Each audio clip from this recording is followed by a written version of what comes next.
Nobody is talking about what actually happened in Beijing last week.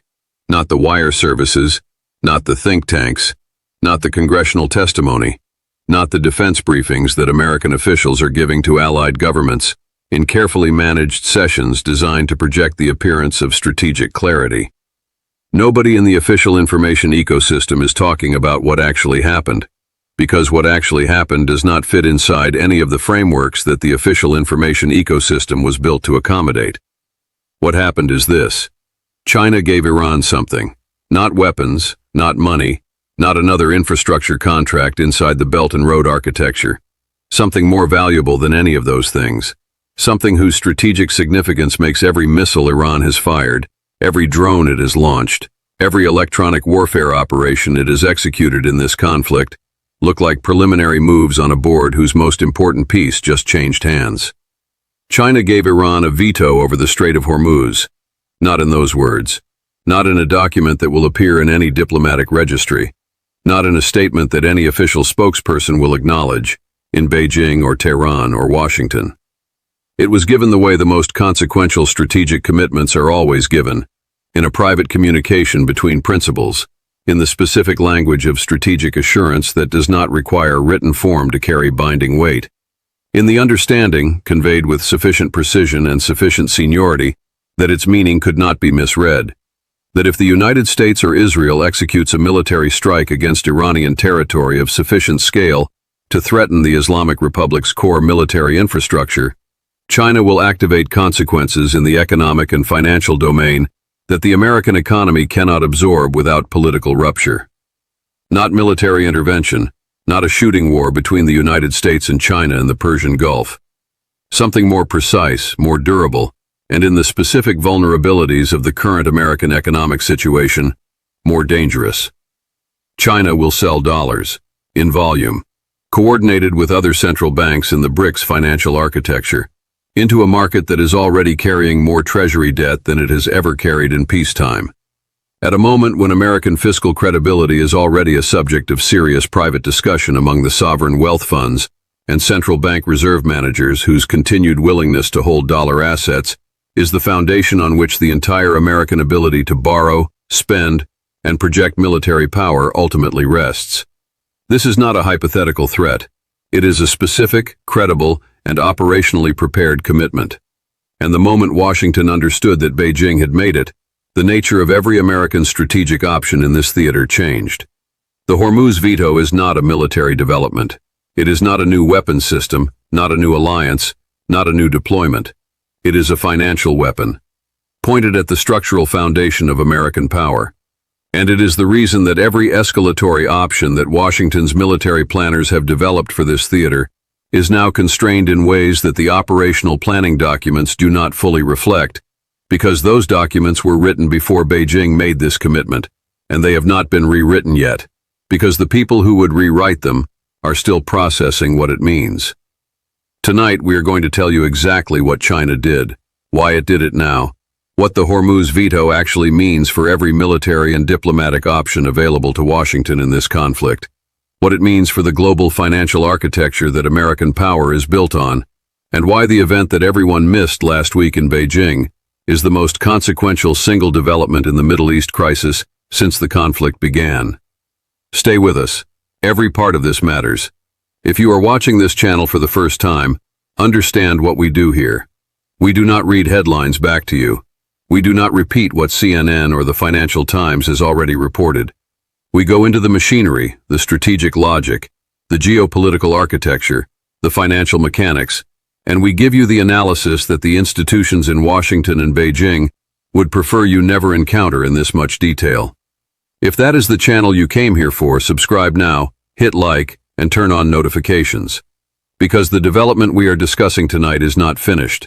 Its consequences are compounding in real time, and you need to be here for every layer as it becomes visible. Drop your assessment in the comments. This is the kind of event where the conversation that this community generates around the analysis is as important as the analysis itself. 4 questions. The 4 questions that every serious strategist in Washington, every Gulf state finance minister watching their sovereign wealth fund exposure, And every NATO planning cell that has been modeling Chinese behavior in a Middle East escalation scenario needs to answer right now, and that the mainstream coverage does not have the analytical framework to address. First, the Chinese commitment to Iran appears to have been made at the level of direct principal-to-principal communication between senior leadership in Beijing and Tehran. That level of commitment in the Chinese diplomatic system carries a weight and a binding quality that is categorically different from the signals that China sends through official spokespersons and foreign ministry statements. What specifically triggered Beijing's decision to make this commitment now, at this moment in the conflict's trajectory, rather than at any of the previous escalation points that could equally have justified it? Second, China holds approximately $800 billion in U.S. Treasury securities. It manages, through its sovereign wealth funds and state-controlled financial institutions, considerably more dollar-denominated assets beyond that direct holding. A coordinated Chinese decision to begin selling those assets into the Treasury market would not need to be complete to produce significant financial consequences. The credible threat of such a sale, communicated at sufficient seniority to be taken seriously by the Federal Reserve and the Treasury Department, is itself a strategic instrument. How did Washington assess the credibility of this threat? And what does that assessment tell us about the degree to which the Hormuz Veto is already constraining American military planning in ways that no public statement reflects? Third, the Hormuz Veto, if it holds, means that Iran can operate its military capabilities in and around the Strait with a degree of protection from decisive American military response that it has never previously enjoyed. That changes the operational risk calculus for every Iranian military action in the Gulf, for Houthi operations against shipping in the Red Sea, and for Hezbollah's strategic posture in Lebanon.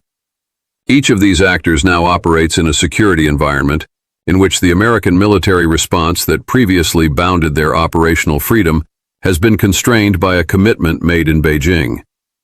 What does the cascade of second and third order effects look like as each of these actors recalibrates its own behavior against the new operational environment?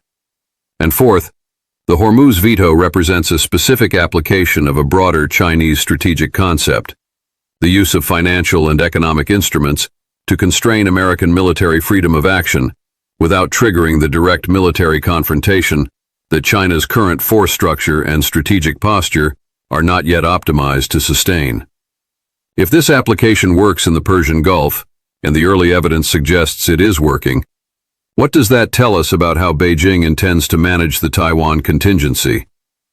Is the Hormuz Veto a one-time improvisation, or is it the operational test of a strategic framework that China intends to apply globally? Let us get into it. To understand the Hormuz Veto, you need to understand the specific mechanism through which Beijing communicated it, because the mechanism is as strategically significant as the commitment itself. China did not issue a statement. China did not convene a press conference. China did not send a diplomatic note through normal foreign ministry channels. Those instruments are public, are hedged, and carry a degree of deniability that weakens their deterrent effect, precisely because the adversary they are targeting can dismiss them as theater. What China did was considerably more precise. A Chinese leadership figure of sufficient seniority that his communications carry the full weight of state commitment, conveyed to his Iranian counterpart, and simultaneously through back channels to the American national security establishment, a specific understanding. That understanding had three components. The first component was a characterization of what China would regard as a crossing of the threshold.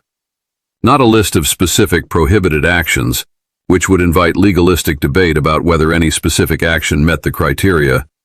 A characterization.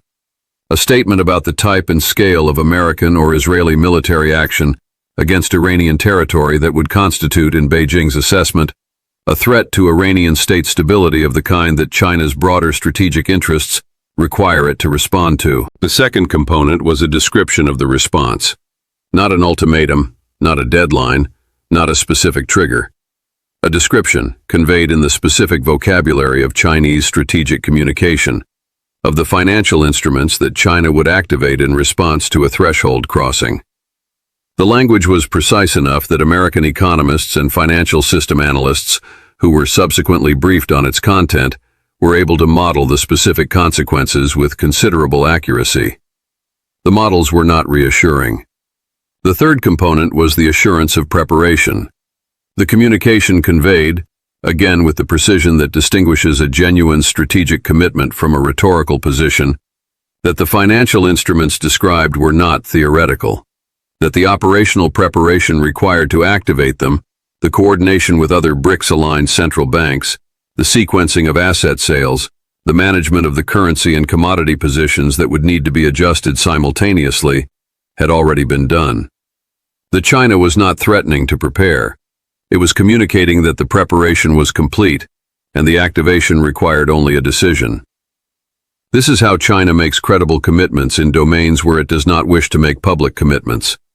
Not through declarations, but through the specific demonstrative actions that make the commitment's operational reality evident to the party it is intended to deter. Washington received this communication. Washington understood it. And Washington's subsequent behavior in this conflict, the pattern of restraint, the conspicuous absence of the decisive military action that American public statements imply as being considered, reflects the strategic weight that this communication carries. The financial architecture underlying the veto is the specific mechanism that makes it credible, and it deserves examination in the depth that its strategic importance demands. The United States federal government is currently carrying a level of public debt that has no precedent in American peacetime history. The financing of that debt depends on a continuous global market for U.S. Treasury securities, a market in which foreign central banks, sovereign wealth funds, and institutional investors purchase and hold Treasury bonds in volumes that allow the American government to borrow at interest rates that are politically sustainable.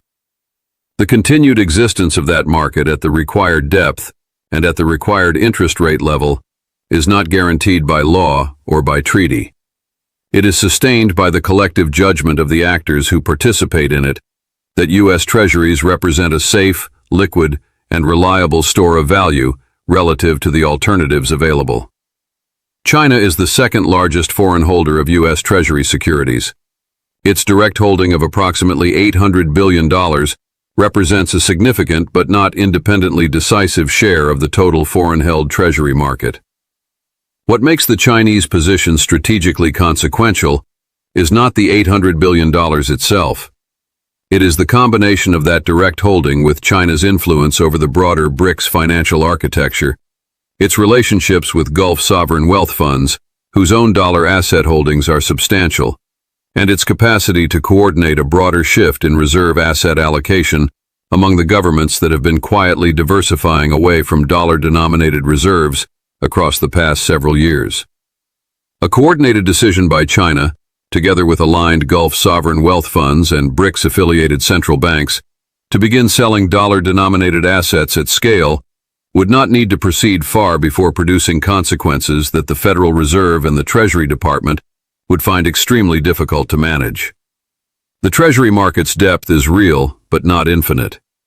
A sustained increase in supply from coordinated sovereign sellers arriving in a market that is already absorbing record levels of new issuance to finance the American fiscal deficit, would push yields upward with a speed and magnitude that the Fed's capacity to intervene would be tested to contain. Rising Treasury yields transmit immediately to mortgage rates, to corporate borrowing costs, to the financing cost of the federal deficit itself, and to the valuation of every dollar-denominated asset that American households and American financial institutions hold. The political consequences of a sharp, sustained increase in Treasury yields, arriving simultaneously with a regional military conflict and an energy price shock, would be severe. Severe enough that any administration facing them would be operating under domestic political pressure of a kind that fundamentally constrains its foreign policy freedom of action. This is the mechanism. It is not exotic. It is not theoretical. It is the straightforward application of the leverage that China has been building through its Treasury holdings, its reserve diversification diplomacy, and its cultivation of the BRICS financial architecture across a decade of deliberate strategic preparation. The preparation was always intended to produce exactly this kind of constraining option. The question was always when Beijing would judge that the strategic circumstances justified activating it. The answer to that question is now. China's judgment that this moment justified the commitment reflects a specific reading of the current strategic environment. Beijing has assessed that the American-led order in the Middle East has been sufficiently degraded by the events of this conflict that a Chinese intervention in support of Iranian operational freedom does not carry the reputational and relationship costs that a similar intervention would have carried 5 years ago. The Gulf states that once would have reacted to a Chinese financial intervention on behalf of Iran with alarm are now in active strategic review of their alignment posture.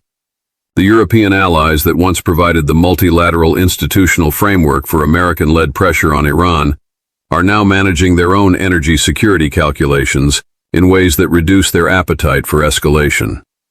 The domestic American political environment is generating its own constraints on military action that reduce the marginal cost to Beijing of adding another constraint through financial signaling. China did not create the strategic environment that made the Hormuz Veto viable. That environment was created by years of American policy choices, military engagements, and alliance management decisions that produced the specific combination of military overextension, diplomatic isolation, and financial vulnerability that China is now exploiting. Beijing identified the opportunity and acted on it with the strategic precision of an actor that has been waiting for exactly this configuration of circumstances. In the classified deliberations that the American national security establishment has been conducting since Beijing's communication was received and assessed, there is a category of discussion that does not appear in public statements, and that the institutional culture of the NSC, the Pentagon, and the State Department is not well equipped to have productively. The discussion is this. For the first time in the post-Cold War era, the United States faces a military situation in a strategically critical theater in which its military options are constrained not by military countervailing force, not by the risk of direct military confrontation with a peer competitor, but by the credible threat of financial consequences that would arrive faster, with more political immediacy, and with less institutional capacity to absorb than any military casualty that a conventional escalation in the Gulf would produce. This is new. It is genuinely new. The American national security system was built to manage military threats, diplomatic threats, and the combination of military and diplomatic instruments that adversaries deploy in conventional geopolitical competition. It was not built, institutionally or conceptually, to manage a situation in which the constraint on its military freedom of action is a financial weapon held by an actor that is simultaneously the United States' largest trading partner, the primary manufacturing base for the goods that American consumers depend on, and the holder of a share of American sovereign debt large enough to make its financial behavior a matter of direct domestic political consequence. The response options that American planners have modeled for various escalation scenarios in this conflict all share a common structure. They involve some combination of military action against Iranian territory, sanctions pressure against Iranian financial and energy infrastructure, and diplomatic engagement with regional and global partners to build the coalition that gives those military and diplomatic actions legitimacy and staying power. Each of these options was designed against a strategic environment in which China was a complicating factor, but not a veto-holding constraint.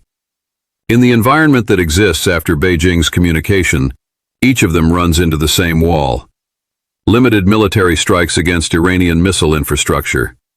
Viable militarily, but the political cost of executing them in the face of a credible Chinese financial deterrent requires accepting the risk of the financial consequences that the strikes might trigger. That acceptance requires a degree of domestic political preparedness, a public that understands what is being risked and why, that the current information environment has not produced, and that the crisis timeline does not allow to be built. Large-scale air campaign against Iranian military capability broadly. The military option that would most durably degrade Iranian operational capacity and most decisively address the immediate military situation. Also the option that most clearly crosses the threshold that Beijing characterized in its communication. The financial consequences of executing this option in the face of a credible Chinese veto are the consequences that Treasury and Fed officials have been modeling with the most urgency. The models produce outputs that no administration could politically survive. a diplomatic engagement with China to negotiate the terms under which Beijing would withdraw its financial deterrent.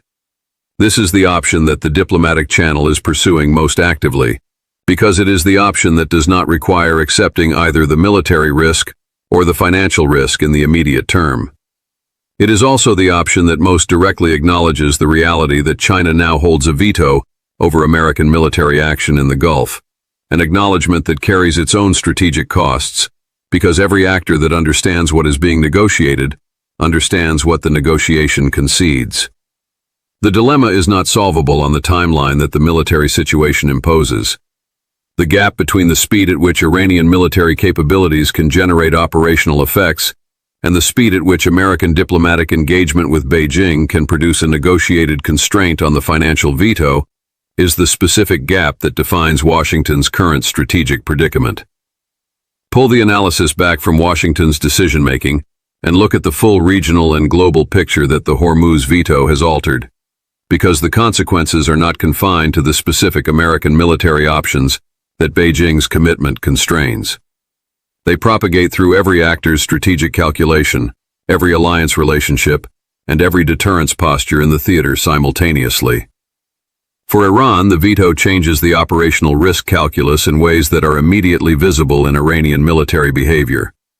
Operations that would previously have been bounded by the assessment that they might trigger a decisive American military response are now bounded by a different calculation, one that incorporates the Chinese financial deterrent as a structural feature of the strategic environment. The specific operations that Iranian commanders are now willing to authorize, the targets they are willing to strike, the escalatory thresholds they are willing to approach, have all shifted in the direction of greater operational boldness. Not because Iranian commanders have become reckless, because the deterrent environment they are operating in has genuinely changed. For Hezbollah, the cascade effect from the Hormuz veto is equally significant. Hezbollah's operational freedom has always been bounded by the assessment of what level of escalation would trigger a decisive Israeli and American response. That assessment now incorporates a constraint on American response that was not present 6 months ago. Hezbollah's military planners are making the same calculation that Iranian commanders are making. The operational envelope that they can operate within has expanded. For the Houthis in Yemen, the veto adds a layer of protection to an operation that has already demonstrated remarkable resilience against American and British naval and air response. Red Sea shipping disruption that has continued despite sustained military pressure against Houthi infrastructure now continues in a strategic environment where the escalatory response that might have definitively ended it is further constrained. For the Gulf states, the Hormuz veto is the specific development that transforms the strategic reassessment they have been conducting from a theoretical exercise into an urgent practical necessity. Saudi Arabia and the UAE have been hedging their alignment posture for months. That hedging was prudent given the trajectory of events. The Hormuz veto makes it urgent, because the security guarantee that Gulf state alignment with Washington has historically been predicated on, the guarantee that American military power is available and unconstrained to defend Gulf state interests against Iranian pressure, has just acquired a visible and credible constraint. A Gulf state that continues to rely exclusively on that guarantee in the post-veto environment is a Gulf state that has not updated its strategic assessment against the available evidence. For the global energy market, the veto introduces a structural risk premium that is not a temporary phenomenon. The credible threat of Iranian operational freedom in the Hormuz theater, backed by a Chinese financial deterrent against the decisive American military response that would historically have bounded that freedom, means that the risk of sustained Hormuz disruption is now a permanent feature of the global energy risk landscape. That permanent feature will be priced into energy markets, into energy infrastructure investment decisions, and into the energy security planning of every major importing economy on the planet for the foreseeable future. For NATO, the Hormuz veto raises a question that alliance planning has not yet found a framework to address. If China has demonstrated that it can constrain American military freedom of action in the Middle East through financial deterrence, what prevents Beijing from applying the same logic in other theaters, including theaters where NATO commitments are directly engaged? The specific answer to that question depends on the specifics of each theater's financial and economic architecture. But the demonstration that the instrument exists and that Beijing is willing to use it changes the risk assessment for every theater simultaneously. Step back from the immediate crisis. Step back from the operational situation in the Gulf, from the financial modeling at Treasury, from the classified deliberations at the NSC, and look at what the Hormuz veto represents at the level of grand strategy. Because what it represents is the most significant evolution in the practice of great power competition since the end of the Cold War. The Cold War competition between the United States and the Soviet Union was organized around the reality of mutual nuclear deterrence. Each side possessed the capacity to inflict unacceptable damage on the other through nuclear weapons, and that capacity structured every other dimension of the competition. Military buildups, alliance formations, proxy conflicts, economic competition, all of them operated within the constraint imposed by the nuclear balance. Neither side could push the other to the point of direct military confrontation because both understood what direct military confrontation would ultimately produce. The post-Cold War unipolar moment produced a different kind of competition, one in which American military superiority was sufficiently dominant that no other actor could directly challenge it in the military domain. Competition in that environment took the form of positioning within the American-led order, of finding the spaces within that order where other actors could advance their interests without triggering the military response that the dominant power was capable of and willing to deliver. What the Hormuz veto represents is the emergence of a third model, a model in which a great power competitor uses financial and economic instruments to create a deterrent against specific applications of American military power, without itself possessing the military capability to contest that power directly, without triggering a direct military confrontation, and without stepping outside the formal structures of the international order in ways that would generate the kind of unified opposition that direct military challenge would produce. This is a more sophisticated instrument than anything the Soviet Union deployed. It is more durable than the proxy competition of the Cold War because it operates in a domain where American vulnerability is structural and where the costs of ignoring the deterrent are immediate and domestic. And it is more dangerous than the positioning competition of the unipolar moment because it does not operate within the constraints of the American-led order. It operates against the structural foundations of that order, against the dollar system, against the Treasury market, against the financial architecture on which American power projection ultimately depends. China has been building toward this capability for a decade. The accumulation of Treasury holdings that created the raw material for the financial veto. The cultivation of the BRICS financial architecture that provides the coordination mechanism for activating it. The development of the yuan-denominated settlement systems that reduce Chinese exposure to American dollar system retaliation. The Saudi-Iranian normalization mediation that positioned Beijing as a credible regional stakeholder. All of these investments, made across years of deliberate strategic preparation, have converged in this specific moment into a strategic instrument that American planning did not adequately anticipate, and that American strategic culture is not yet well equipped to counter. The question that the Hormuz veto ultimately poses to the American strategic establishment is not a military question. It is a deeper question about the relationship between financial power and military power in the specific circumstances of the early 21st century. For most of the post-war period, American financial power and American military power were mutually reinforcing. The dollar's reserve currency status financed American military spending. American military power protected the global order within which the dollar's reserve status was sustained. The circularity of that relationship was the foundation of American hegemony. The Hormuz veto has introduced a wedge between those two dimensions of American power. By threatening the financial foundation of American power in response to the potential exercise of American military power, Beijing has created a situation in which exercising military power risks undermining the financial power that makes military power sustainable. That wedge, once introduced, does not close automatically. It requires a fundamental strategic response, either a restructuring of American financial vulnerability that removes the leverage China is exploiting, or a restructuring of American military strategy to operate effectively within the constraints that financial vulnerability imposes. Neither restructuring is available on any timeline that the current crisis allows. The strategic significance of what China did last week in Beijing will not be visible in tomorrow's headlines. It will not appear in the official statements that governments issue to manage their public's understanding of a crisis whose full dimensions they are not prepared to disclose. It will not be acknowledged by the officials who are most directly managing its consequences, because acknowledging it would require acknowledging a constraint on American power that the American public has not been prepared to understand or accept.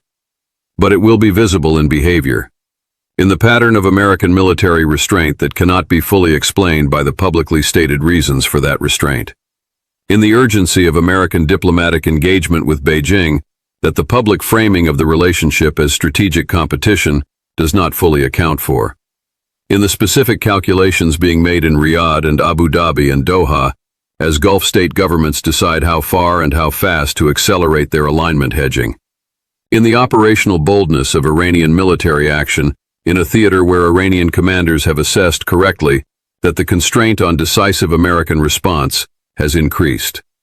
The Hormuz veto is not the end of American power. It is not the end of American military capability, or American financial resources, or American diplomatic reach. It is the demonstration that a specific and previously underappreciated vulnerability in the architecture of American power has been identified, weaponized, and applied with sufficient precision to produce a measurable constraint on American freedom of action in a strategically critical theater. That demonstration, once made, cannot be unmade. Every actor that has observed it is incorporating it into their strategic calculations. Every adversary that has been looking for the precise instrument that exploits American structural vulnerability without triggering American military response has now seen that instrument deployed and has begun assessing its applicability to their own strategic circumstances. The world that existed before Beijing made that commitment last week is not the world that exists tonight. 3 questions that deserve the most serious thinking you can bring to them. If China has demonstrated that financial deterrence can constrain American military freedom of action in the Gulf, which other theaters and which other American alliance commitments are now subject to the same constraining logic? And what specifically would it take for Beijing to apply the Hormuz veto model to a Taiwan contingency? The structural American vulnerability that the Hormuz veto exploits, the dependence on foreign holders of dollar-denominated sovereign debt, is not a new vulnerability. It has been visible for years. What does it tell us about the strategic planning priorities of the American national security establishment that this vulnerability was allowed to reach the level of operationalizable leverage that China has now demonstrated? And most fundamentally, is the relationship between financial power and military power that the Hormuz veto has exposed specific to this crisis and this moment? Or does it represent a permanent feature of the emerging multipolar environment, one in which every application of American military power must now be evaluated against the financial leverage that China and its aligned partners can activate in response? Drop your full analysis in the comments. If this breakdown gave you what the institutional media cannot, share it, hit like, and subscribe. The next development in this story is already compounding. Stay sharp, and we will see you in the next.